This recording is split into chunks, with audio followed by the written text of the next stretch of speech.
ओम नमः शिवाय।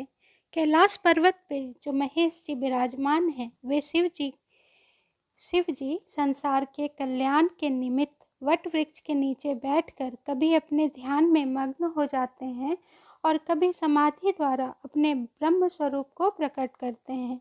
वे कभी राजाओं के समान आनंद भवन में बैठकर विहार करते हैं, तो कभी धर्म चर्चा करते हुए अपने बालकों को खिलाते हैं। वे कभी तपस्वी का रूप धारण कर दिगंबर हो जाते हैं, तो कभी मुंडों की माला पहनकर अपने शरीर में भस्म रमा लेते हैं। वे कभी संसार को त्याग कर भूत प्रेतों की उत्पत्ति करते हैं, तो कभी परमहंसों के समान एकांत में निश्चल बैठे रहते हैं।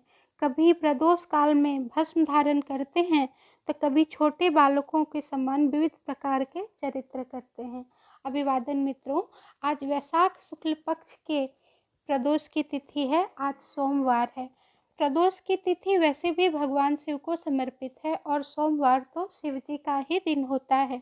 तो सोमवार के दिन प्रदोष की तिथि पड़ रही है, इसलिए इसकी महिमा और भी ज़्यादा बढ़ जाती है, इसका महत्व और भी ज़्यादा बढ़ जाता है।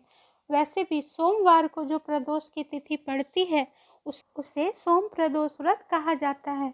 हिंदू धर्म में प्रत्येक देवी देवताओं की पूजा का अलग महत्व है और प्रत्येक देवी देवताओं के पूजा का अलग विधान भी है और पूजा के बाद जो हमें पुण्य फल की प्राप्ति होती है वो भी अलग अलग होती है। इसी प्रकार प्रदोष व्रत का हिंदू धर्म में विशेष महत्व बताया गया है। ये माह के त्रयोदशी तिथि को किया जाता है। त्रयोदशी तिथि महीने में 2 बार आती है, एक कृष्ण पक्ष में और एक शुक्ल पक्ष में। तो आज जो प्रदोष की तिथि है वो शुक्ल पक्ष की प्रदोष की तिथि है और सोमवार होने के कारण इसकी महत्ता और भी ज़्यादा बढ़ जाती है। प्रदोष व्रत संतान की कामना से भी की जाती है। कहते हैं जो लोग विधि विधान से प्रदोष व्रत करते हैं उन्हें संतान सुख की प्राप्ति अवश्य ही होती है। मान्यता है कि यदि श्रद्धा भाव से प्रदोष व्रत और शिव जी का पूजन किया जाए तो सभी पापों से मुक्ति मिल जाती है। सोमवार को प्रदोष की तिथि होने के कारण ये अत्यंत शुभ फलदायी है। अब हम लोग सबसे पहले ये समझ लें कि प्रदोष काल कहते किसे हैं।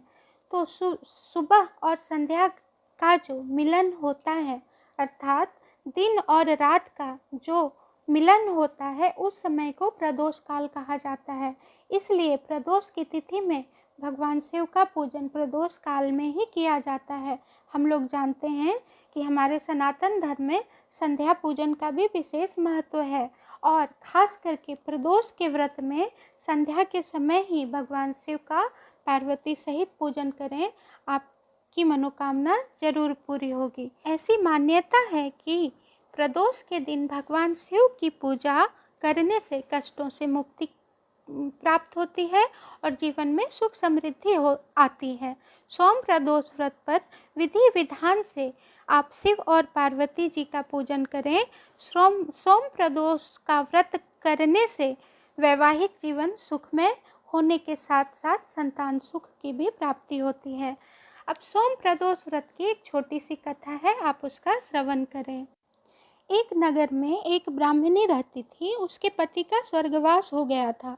वह निराश्रय हो गई थी, इसलिए सुबह से अपने पुत्र के साथ भीख मांगने के लिए निकल पड़ती थी। इस तरह से ही वह स्वयं व पुत्र का पेट पालती थी। एक दिन ब्राह्मणी को घर आते वक्त एक लड़का घायल अवस्था में मिला। ब्राह्मणी उसे अपने घर ले आई। वह लड़का विदर्भ का राजकुमार था। शत्रु सैनिकों ने उसके राज्य पर आक्रमण कर उसके पिता को बंदी बना लिया था और उसके राज्य पर नियंत्रण कर लिया था, इसलिए वह मारा मारा फिर रहा था। राजकुमार ब्राह्मण पुत्र के साथ ब्राह्मणी के घर रहने लगा। एक दिन अंशुमति नामक एक गंधर्व कन्या ने राजकुमार को देखा और उस पर मोहित हो गई। अगले दिन वह अपने माता पिता को राजकुमार से मिलाने लाई। कुछ दिनों के बाद अंशुमति के माता पिता ने शंकर भगवान ने स्वप्न में आदेश दिया कि राजकुमार और अंशुमति का विवाह कर दिया जाए। उन्होंने वैसा ही किया। वह विधवा ब्राह्मणी प्रदोष व्रत करती थी। यह उसके प्रदोष व्रत का ही प्रभाव था कि गंधर्वराज की सेना की सहायता से राजकुमार ने विदर्भ से शत्रुओं को खदेड़ दिया और पिता के राज्य को पुनः प्राप्त कर आनंदपूर्वक रहने लगा। राजकुमार ने ब्राह्मणी के पुत्र को अपना प्रधानमंत्री बना लिया। ब्राह्मणी के प्रदोष व्रत के कारण शंकर भगवान की कृपा से जैसे राजकुमार और ब्राह्मणी के पुत्र के दिन सुधर गए, वैसे ही भगवान शंकर अपने हर भक्तों पर कृपा बनाए रखते हैं और सबके दिन संवर जाते हैं। और सोम प्रदोष व्रत से जुड़ी एक और छोटी सी कथा है। कहते हैं एक बार गणपति जी के श्राप के कारण चंद्रमा को क्षय रोग हो गया था। गणपति जी के स्थूल काया को देखकर चंद्रमा जी हंस पड़े थे, जिस पर गणपति जी को क्रोध हो आया और उन्होंने चंद्रमा को श्राप दे दिया कि तुम्हें अपने रूप पर बड़ा घमंड है, इसलिए तुम्हें क्षय रोग हो जाएगा और तुमसे तुम्हारा ये रूप छिन जाएगा। ऐसा श्राप पाने के बाद चंद्रमा को बहुत दुख हुआ। उन्होंने गणपति जी के चरण पकड़ लिए और कहा कि मुझे इस श्राप से मुक्ति दें। तो भगवान गणपति जी ने कहा कि श्राप तो निष्फल नहीं हो सकता, लेकिन तुम प्रदोष व्रत करो तो तुम्हारे रूप और तुम्हारी कांति फिर से तुम्हें वापस मिल जाएगी। तो चंद्रमा ने प्रदोष व्रत किया और उन्हें अपनी कांति और अपना सौंदर्य फिर से प्राप्त हो गया। तो ये भी सोम प्रदोष व्रत की महिमा के कारण ही संभव हो पाया था। अर्थात सोम प्रदोष की महिमा अत्यंत अधिक है। इसके बारे में अगर हम लोग कथा कहने बैठें तो ऐसे असंख्य कथाएं हैं जिसके बारे में अगर हम लोग बातें करने जाएं तो सारे दिवस सारी रात्रि कम पड़ जाएगी। इसलिए हम लोग इस कथा का समापन यहीं पे करते हैं। तो ये दो प्रमुख कथाएं हैं सोम प्रदोष की, जिसका आपको सोम प्रदोष वाले दिन श्रवण अवश्य करना चाहिए। अब मैं आपको कुछ विशेष उपायों के बारे में बताती हूँ जो आप किसी भी प्रदोष को कर सकते हैं, लेकिन सोम प्रदोष वाले दिन करने से इससे आपको अनंत कोटि पुण्य फल की प्राप्ति होगी और आपकी सारी मनोकामनाएं पूर्ण हो जाएंगी। भगवान शिव की पूजन कैसे करते हैं ये तो आप जानते ही हैं। भगवान जी को आप गंगा जल चढ़ाएं, भगवान जी को आप बेलपत्र चढ़ाएं, धतूरा के पुष्प चढ़ाएं, धतूरा के फल चढ़ाएं। ऐसा भगवान जी को खुश करने के लिए आपको कोई बहुत ज़्यादा विधान करने की आवश्यकता बिल्कुल भी नहीं है। भगवान तो छोटे छोटे उपायों से प्रसन्न हो जाते हैं। मैं आपको राशियों के हिसाब से आपको क्या भगवान जी को अर्पण करना चाहिए जिससे आप भगवान शंकर को प्रसन्न कर सकते हैं, उसके बारे में बताने जा रही हूँ।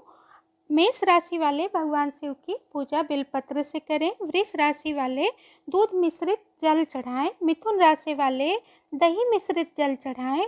कर्क राशि वाले चंदन का इत्र अर्पित करें। सिंह राशि वाले घी का दीपक जलाएं। कन्या राशि वाले काले तिल और जल मिलाकर अभिषेक करें। तुला राशि वाले जल में सफ़ेद चंदन मिलाएं। वृश्चिक राशि वाले जल और बिलपत्र चढ़ाएं। धनु राशि वाले अबीर या गुलाल चढ़ाएं। मकर राशि वाले भांग और धतूरा चढ़ाएं। कुंभ राशि वाले पुष्प चढ़ाएं और मीन राशि वाले गन्ने के रस और केसर से भगवान शिव का अभिषेक करें। और अगर आप इतना भी ना कर सकें तो पंचामृत चढ़ाकर भगवान जी का पूजन करें और आपकी जो मनोकामना हो वो भगवान जी से कहें। भगवान आपकी सारी मनोकामनाएं पूर्ण करेंगे। उम्मीद करती हूँ आज की जानकारी भी आपको अच्छी लगी होगी। अगर वीडियो अच्छी लगी हो कृपया लाइक करें, सब्सक्राइब करें, शेयर करें, कमेंट करें और अंत तक देखने के लिए आप लोगों का कोटि कोटि आभार। प्रसन्न रहें, घर में रहें, सुरक्षित रहें।